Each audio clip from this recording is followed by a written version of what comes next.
오늘은 베드로전서 4장 7절로부터 11절 말씀을 중심으로 해서 마지막 때 우리가 할 일이라는 제목으로 같이 은혜를 나누고자 합니다. 오늘도 아직까지 교회에 못 나오시고 온라인으로 예배를 드리시는 모든 분들 이제 속히 교회에 와서 함께 예배 드릴 수 있게 되기를 축원합니다. 자, 사람은 누구나 마지막 때를 향해서 달려가고 있는 존재들입니다. 스스로 인정을 하든 아니면 그 사실을 부정하든 마지막 때는 언젠가 오게 되어 있습니다. 문제는 많은 사람들이 현실에 치여서 바쁘게 살다 보니까 그것을 잊고 사는 것이지요. 하지만 불현듯 한 인생도 이 세상도 모든 것에 마지막 때가 옵니다. 하나님께서 부르시는 때가 반드시 오게 되어 있습니다. 처음이 있으면 나중이 있다라는 거죠. 시작이 있으면 끝이 있는 것입니다. 그런데 오늘 본문 말씀에서는 그 때가 가까이 왔다라고 말씀하고 있습니다. 물론 오늘 본문 속에서의 이 마지막 때는 단순한 마지막이 아닌 우리 주님이 오실 때가 다 되어졌다라는 그런 의미입니다. 그렇다면 우리는 지금 당장이라도 주님이 부르시면은 어떻게 할까 하는 그 생각은 한 번쯤은 해봐야 할 것입니다. 지금 베드로 사도는 당시 어려움을 당하고 있는, 핍박받고 있는 그런 많은 성도들을 향해서 주님이 오실 때가 다 되어 가니까 낙심하지 말고 소망 가운데 열심을 냅시다 라고 격려하는 의미에서 이 말씀을 주셨던 것입니다. 그렇다면 주님 오심을 사모하며 살아가는 오늘의 우리들 역시 어떻게 살아가야 하느냐 하는 그 문제를 생각해 보고자 합니다. 자, 첫 번째 우리는 마지막 때를 사는 우리들은 무엇보다도 기도해야 합니다. 뭐 해야 한다고요? 기도 안 하시니까 소리가 적은 건가요? 자, 제일 먼저 뭐 해야 된다고요? 네. 본문 7절 말씀에 보니까 어떻게 기도하라 그랬냐 그러면은 정신을 차리고 근신하여 기도하라 그렇게 말했습니다. 왜냐면은요 정신 바짝 차리지 않으면은 기도하기가 참 힘든 시대에 우리가 살고 있습니다. 바쁘게 살다 보니까 기도해야지는 생각을 하는데 잊어버려요. 내가 조금 이따 기도해야지 일하다 보면 그 시간이 훌쩍 지나가 버리고 하루가 지나가 버리고 일주일이 후딱 지나가 버리고 한 달이 확 지나가 버리고 아차 10월 한 달 동안 목사님이 기도하라 그랬는데 교회 한 번쯤은 와서 기도하라 그랬는데 하려고 그랬는데 벌써 10월이 다 가버렸어요. 안 하려고 했다는 것은 아니죠. 하려고는 했는데 어떻게 하다 보니까 그냥 10월이 후딱 지나가 버린 거죠. 그렇기 때문에 정신 차리고 기도하라라는 겁니다. 이 말은요, 환경에 따라 요동하는 것이 아니라 마음 중심을 단단히 잡고 기도해야 한다라는 그런 말입니다. 예수님께서도 마가복음 14장 38절에서 시험에 들지 않게 깨어있어 기도하라. 우리 그렇게 부탁했습니다. 악한 사탄 마귀가 우는 사자같이 두루다니면서 삼킬 자를 찾는 이때이기 때문에 우리가 정신 바짝 차리고 기도해야 한다는 거죠. 여러분, 누구나 깨어있지 않으면 시험에 들기 마련입니다. 예외는 없어요. 그래서 정신을 차리라는 것입니다. 그런데 오늘 본문 말씀에서는 정신 차리고 기도하라라는 것이 아니라 하나가 더 붙어 있어요. 정신 차리고 근신하여 기도하라 그랬어요. 이 근신한다는 것이 뭐냐 하면은요, 말과 행동을 삼가고 조심하라 라는 말입니다. 그냥 정신 차리고 기도하는 그뿐만이 아니라 기도하면 다 된다고 함부로 행동하는 것이 아니라 지혜로운 사람은 하나님의 말씀에 의지해서 하나님 앞에서 겸손하게 말과 행동을 조심하며 기도하는 사람이 되어져야 한다라는 겁니다. 이것이 마지막 때를 살아가는 우리가 해야 할 첫 번째 일이다라는 거죠. 두 번째는요, 사랑해야 합니다. 마지막 때를 살아가는 우리들이 두 번째 할 일이 뭐라고요? 사랑하라. 본문 8절 말씀해 보니까 무엇보다도 뜨겁게 서로 사랑할지니 사랑은 허다한 죄를 덮느니라 라고 말씀하고 있습니다. 여기서 무엇보다도라는 것은 어떤 일보다 먼저가 아니라 사랑의 중요성을 강조하고 있는 것입니다. 왜냐하면 우리 믿음의 사람들에게 있어서 제일 중요한 것은 사랑이기 때문에 그렇습니다. 이 사랑이 우리 믿음의 사람들의 삶의 근본이 되고 기본이 되어져야 한다라는 거지요. 그런데 이런 사랑을 뜨겁게 하라라고 말하고 있습니다. 뜨겁게 하라고 하는 것은 열심으로 또는 깊이 있게 라는 그런 말입니다. 말로만 사랑해요가 아니라 진심 어린 행동이 동반되고 수고와 희생이 동반된 그런 사랑을 하라라는 거지요. 그러니까 우리들이 해야 할 사랑은 그냥 사랑이 아니라 의지의 결단을 가지고 해야 할 사랑입니다. 내가 할 수 있는 최선을 다해서 해야 하는 사랑입니다. 우리가 하는 사랑은 그렇기 때문에 아가페적인 사랑이어야 한다라는 거지요. 이 말은 주님이 우리를 사랑한 것 같이 우리도 그렇게 서로 사랑해야 한다라는 그런 말입니다. 왜냐하면 이런 사랑만이 허다한 허물을 덮을 수가 있기 때문에 그렇습니다. 자, 예수님께서 우리를 사랑하시기 까닭에 십자가를 졌습니다. 예수님이 우리를 사랑하시기 까닭에 할 수 있는 것은 다 했다라는 그런 말입니다.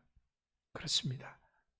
예수님은 이렇게 우리를 뜨겁게 깊이 있게 열정적으로 사랑하셨습니다. 그렇게 하기 위해서 생명까지도 내어주신 것입니다. 그렇게 사랑하심으로 우리들의 모든 죄를 덮어주셨던 것입니다. 여러분 눈에 뭐가 보입니까? 상대방의 허물이 보이십니까? 아니면은 상대방의 안 좋은 행동이 보이십니까? 아니면은 상대방이 과거에 나에게 주었던 아픔이 보이십니까? 그렇다면 이것은 지금 내가 그 사람을 사랑하고 있지 않다라고 하는 증거입니다. 하지만 우리가 주님처럼 사랑하게 되면은 허다한 죄가 덮어지게 됩니다. 그 죄를 덮는다라고 하는 이 말은요, 사랑을 하고 있는 나의 죄가 덮어진다라는 것이 아니라 사랑을 받고 있는 그 사람의 죄가 덮어진다라는 말입니다. 좀 더 쉽게 말하자면은 내가 누구를 사랑하게 되면은 죄가 더 이상 죄로 보이지 않게 되어진다라는 거죠. 그 사람의 죄를 묻거나 따지거나 하지 않게 되어진다라는 그런 말입니다.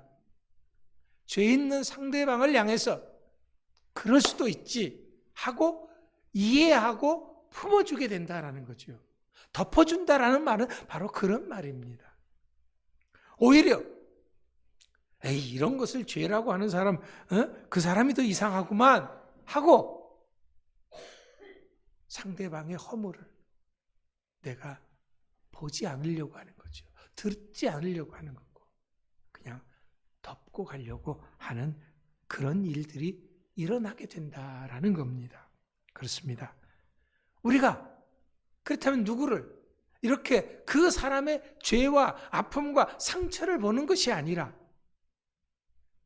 그 죄를 덮는 사랑을 할 수 있는 것은요, 주님께서 십자가에서 우리의 죄를 용서하셨기 때문에 무조건적으로 우리들의 죄를 용서하신 그 사랑으로 인해서 우리가 그렇게 할 수 있는 것입니다. 아니, 그렇게 하는 자가 되어져야 하는 거죠. 왜? 주님 오실 때가 다 되어졌기 때문에. 이것이 바로 마지막 때를 살아가는 사람들이 해야 할 두 번째인 것입니다. 세 번째는, 마지막 때를 살아가는 우리들이 해야 할 세 번째는 대접하는 겁니다. 자, 첫 번째는 뭐 하는 거라고요? 기도하는 거고, 두 번째는요? 사랑하는 거고, 세 번째는요? 대접하는 거예요. 9절 말씀해 보니까 서로 대접하기를 원망 없이 하고라고 했습니다. 대접한다고 하는 것은 이 문자적인 해석을 보면은요, 서로 나그네에게 사랑을 베풀다라는 그런 의미입니다. 조금 이해가 안 되시죠? 대접한다는 것이 왜 나그네에게 사랑을 베푼다는 것이냐? 이것은요, 이 성경이 쓰여질 당시에, 그때는 오늘날처럼 호텔이나 여관들이 많이 없었습니다. 큰 도시에나 몇 개가 있었던 것이죠. 그래서 당시 사람들이 나그네를 대접하는 것은 그들이 할 수 있는 구체적인 사랑의 표현이었던 것입니다. 이스라엘이나 중동 쪽에 가면은요, 지금도 베두인족이 있습니다. 이 베두인족의 전통이 뭐냐 그러면은요, 이제 사람이 이제 저녁 때 사람이 지나가는 거예요. 그런데 저녁 때 지나가는 사람은 반드시 그 사람을 재워줘야 돼요. 근데 지나가는 것을 알면서도 저 사람이 나를 안 부른다. 그러면은 내가 그 사람한테 가서 그 사람을 죽여도 상관이 없어요. 어떻게 그럴 수가 있지? 근데요, 또 하나는요, 내가 지나가는 나그네를 봤는데 내가 그 사람을 들어오라고 했는데도 안 들어오면은 내가 그 사람을 죽여도 상관이 없어요. 왜? 왜 그럴까요? 그것은요, 그 사람이 적으로 생각했기 때문에 내가 초청했는데도 안 들어왔다라는 거예요. 저 사람이 나를 적으로 알았기 때문에 내가 지나가는데도 안 불렀다라는 겁니다. 그래서 적은 죽여도 된다라는 그런 논리인 것입니다. 성경에도 보면은요, 구약 성경에 꼭 이렇게 품고 사랑해야 하고 보살펴야 할 대상이 세 가지가 나옵니다. 첫 번째는 고아와 또한 과부와 나그네입니다. 왜? 이스라엘 백성들도 한때는 나그네였기 때문에 나그네를 대접하라라고 얘기를 하고 있는 것입니다. 그런데 이 나그네를 대접한다는 것은 단순하게 잠자리를 제공하는 그런 차원이 아닙니다. 왜냐하면 당시에는 고난과 핍박을 받는 그리스도인들이 쫓겨다니면서 전도 생활을 하는 등 어려운 처지에 있었던 자들이 많았기 때문에 그렇습니다.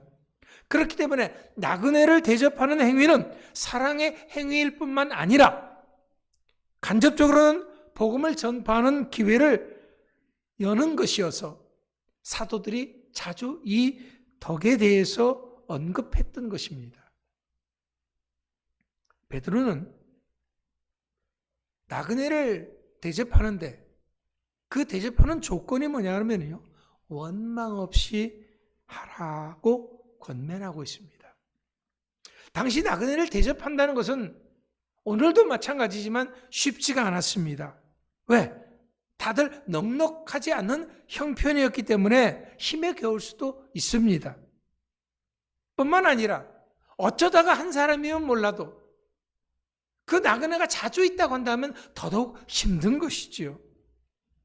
또 잘못 예수 믿는 나그네들을 숨겨줬다가 그로 인해서 어려움을 당할 수도 있다라는 겁니다. 그렇기 때문에 이 나그네를 대접한다는 것이 쉽지가 않았습니다. 하지만 그럼에도 불구하고 아무리 그렇다고 할지라도 불평하는 것은 합당치 못하다라고 이야기를 하는 것입니다. 왜냐하면 이러한 사랑의 행위는 주님을 위한 것입니다.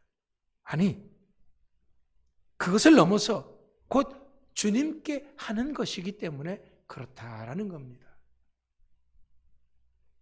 마지막 심판 때 주님께서 많은 사람들에게 이야기를 합니다. 내가 나그네 됐을 때 돌보지 않았고, 내가 감옥에 갇혔을 때 찾아오지 않았고, 내가 먹을 것이 없을 때 주지 않았다. 그러니까 언제 우리가 그랬느냐고. 그런 사람들은 있었다면 우리가 주님이 그랬다면 돌봤을 거라고. 아니라 작은 자 하나에게 한 것이고 내게 한 것이다 라고 말씀하고 있습니다. 바로 이 작은 자가 나그네와 같은 이러한 사람을 의미하는 것입니다. 여러분, 그렇다면 우리는 지금 삶을 살아가면서 누구를 대접하고 있습니까? 우리가 바쁜 현대를 살면서 매일같이 누구를 대접할 수는 없을 것입니다. 하지만 일주일에 한 번, 아니 한 달에 한 번 정도라도 아무런 조건 없이 믿음의 사람들을 대접한다면 이것이 바로 말씀을 실천하는 것입니다. 마지막 때를 살아가는 우리들이 해야 할 일 세 번째가 바로 대접하는 것이다 라는 거죠. 한번 해보십시오. 어렵지만 해보십시오. 그러면은 참 놀라운 일들이 일어날 겁니다. 내가 그동안 자주 만나지 못했던 분들 있잖아요. 그런 분들을 전화해가지고 우리 식사 한번 합시다. 한번 그렇게 해준다 그러면 얼마나 고맙겠어요. 사람이 이 식사를 통해서 정이 오고 가잖아요. 사랑이 오고 가잖아요. 여러분, 우리가 먼 데 있는 나그네 대접 못합니다. 먼 데 있는 사람 사랑하지 못합니다. 하지만 가까이 있는 사람이라도, 내가 맨날 보는 사람 말고요, 좀 우리가 대접할 수 있는 그런 여러분들 될 수 있기를 부탁을 드립니다. 자, 마지막 때를 살아가는 우리들이 해야 할 네 번째가 뭐냐? 봉사해야 합니다. 10절 말씀에 각각 은사를 받은 대로 서로 봉사하라 말씀하십니다. 은사라고 하는 것은 하나님께서 값없이 주신 선물을 의미하는 것입니다. 하나님께서 각 사람에게 서로 다른 은사를 주셨다고 했습니다. 그렇기 때문에 그 은사를 서로 비교하거나 자기의 유익과 자랑을 위해서 사용해서는 안 되는 것입니다. 많은 사람들이 자기 것은 별 볼 일 없어 보이고요, 남의 것은 좋아 보이는 것이 우리들입니다. 왜 그런지 몰라요. 내 것은 작아 보이고 남의 떡은 커 보인다 그러잖아요. 그게 우리 사람들인 거예요.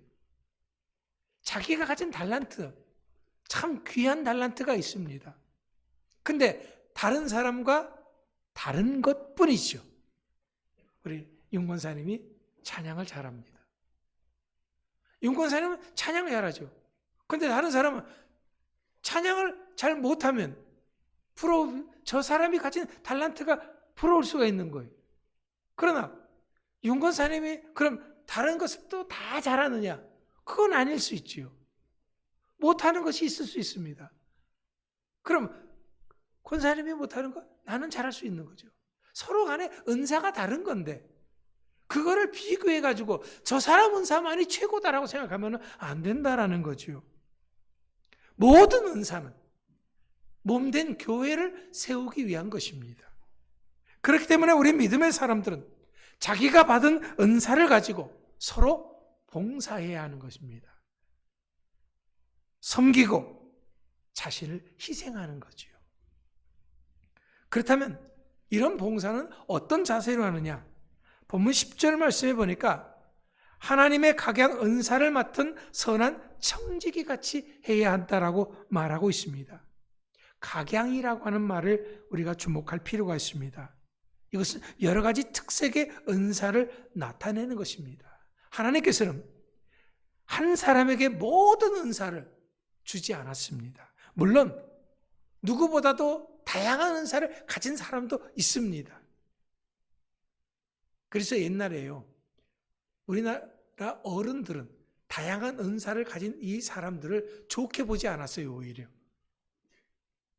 재주가 많으면은 어떻다고요? 네? 손발이 고생한다고요? 재주가 많으면 손발이 고생하는 거예요? 재주가 많으면 뭐라 그래요? 먹고 살기 힘들다 그래요. 머리가 나쁘면 손발이 고생하는 거고, 재주가 많은 사람들이 먹고 살기가 힘든 거예요. 뭐 하나에 집중을 못하니까. 하나님께서는요, 우리 각 사람들에게 그 사람의 독특한 은혜들을 주셨습니다. 다양한 은사들을 나누어 주신 것이지요. 각 사람이 서로를 섬기고 봉사해서 필요한 부분을 채우도록 그렇게 해 주신 것입니다. 그런데 이런 봉사하는 사람들은 어떤 정신으로 해야 되느냐? 청지기 정신으로 해야 됩니다. 원래 청지기는 집안의 재산을 관리하는 하인은 있죠. 하나님의 집의 청지기인 우리들은 교회를 섬기고 봉사하며 관리하는 자들입니다. 하나님이 나에게 맡겨주신 은사를 통해서 자기의 유익을 추구하는 것이 아니라 교회의 유익과 멋을 추구해야 하는 것입니다. 이렇게 봉사하는 사람들은 하나님이 공급하는 힘으로 하는 것 같이 해야 합니다. 여기서 하나님이 공급하는 힘으로 한다라는 말은 하나님이 우리들에게 그 일을 할 수 있도록 아낌없이 은혜를 주시고 힘을 주시고 능력을 주신다라는 겁니다. 우리 믿음의 사람들은 교회의 유익과 덕을 세우기 위해서 하나님이 주신 은사로 봉사할 때 하나님께서 아낌없이 공급해 주신 것을 염두에 두고 힘껏 봉사해야 한다라는 것입니다. 그런데 그렇게 하지 않고 마치 내 힘으로 하는 것 같이 하면은 이거는 잘못된 것이다라는 거죠. 이러한 열심은 아무리 내가 봉사하고 수고했어도 하나님 앞에 아무런 상급이 없는 헛고생하는 것이다라는 겁니다. 그래서 제가 늘 여러분들에게 말하는 것이 있죠. 자원해서 하면은 아무리 못해도 50점. 시켜서 하면은 아무리 잘해도 50점. 네. 그래서 자원해서 기쁨으로 내가 섬기면 그게 최고다라는 거지요. 아까 윤 권사님이 찬양하기 전에 은혜 받기 위해서는 교회 청소하는 것이 제일 은혜고 두 번째가 찬양하는 것이 은혜다라는 말씀을 하셨습니다. 저 섬기는 것, 이거 큰 은혜죠. 이제 우리가 중요한 것은요, 이런 모든 것을 하는 이유입니다. 그것은 본문 11절에서 이렇게 말합니다. 이는 범사에 예수 그리스도로 말미암아 하나님이 영광을 받으시게 하려 함이니라고 했습니다. 이것이 우리 믿음의 사람들이 봉사하는 모든 것들이 하나님의 공급하는 힘으로 해야 하는 이유인 것입니다. 하나님께서 우리들에게 다양한 은사를 베풀어 주시는 것은 오로지 하나님의 영광을 위해서 사용하라라는 그런 의미인 것입니다.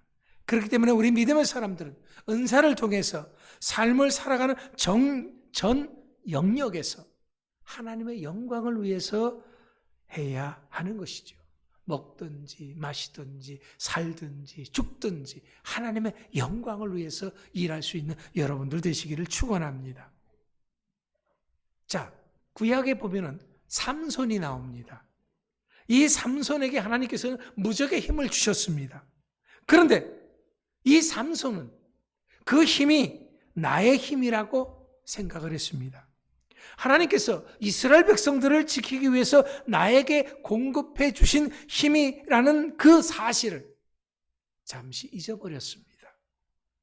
그럴 때 그 힘을 내 마음대로 사용하게 되었고 그 힘의 근원을 가볍게 생각하게 된 것입니다. 이런 삼손의 마음을 블레셋의 여인 들릴라가 빼앗았습니다. 그럴 때 삼손은 그 힘의 근원이었던 머리털을 다 잘리게 됩니다.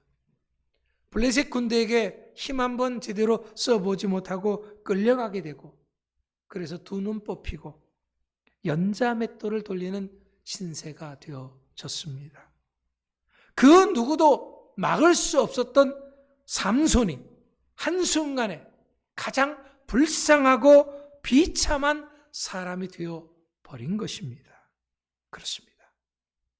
우리 믿음의 사람들은 구원의 길이 나에게 선택사항이 아니었듯이 내가 받은 직분과 봉사와 책임도 선택사항이 아닙니다. 하나님께서 주시는, 하나님께서 공급하시는 힘으로 해야 할 나의 일부분인 것입니다. 사랑하는 성도 여러분, 마지막 때를 사는 우리들이 해야 할 일이 무엇입니까? 정신 바짝 차리고 기도해야 됩니다. 무엇보다 열심으로 뜨겁게 깊이 있게 사랑해야 합니다. 내가 할 수 있는 최선을 다해서 대접해야 합니다. 하나님이 주신 힘으로 봉사해야 합니다. 이렇게 함으로 끝까지 하나님께 영광을 돌리는 삶을 살아갈 수 있는 모두가 되시기를 축원합니다. 오늘부터 이 믿음으로 매일매일 살아나가는 모두가 될 수 있기를 축원합니다. 기도하겠습니다.